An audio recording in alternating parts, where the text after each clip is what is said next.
श्री स्वामी समर्थ मंडळी, देवीची ओटी तुम्ही नवरात्रीमध्ये कधीही भरू शकता, परंतु पंचमीला व सप्तमीला ओटी जर तुम्ही भरली तर अतिशय शुभ असतं. ओटी भरण्यासाठी काठपदरी साडी आपल्याला वापरायची आहे. साडी नसेल तर ब्लाऊज पीस तुम्ही घेऊ शकता. फक्त त्याचा रंग तुम्हाला शुभ घ्यायचा आहे. काळा निळा रंग अजिबात घेऊ नका. ओटी भरण्यासाठी आपल्याला एक नारळ देखील घ्यायचा आहे.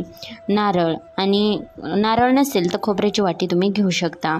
हळद कुंकू, हळकुंड, हिरव्या बांगड्या, हार, गजरा, तांदूळ, खडीसाखर देखील आपल्याला देवीची ओटी भरण्यासाठी घ्यायचं आहे. अनेक जण 5 वाण देखील देवीच्या ओटीमध्ये ठेवतात.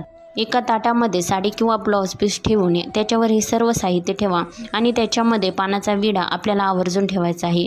त्याच्यामध्ये 2 लवंगा नक्की टाका. पानाचा विडा म्हणजे तांबूळ हा प्रसाद देवीला अत्यंत प्रिय आहे.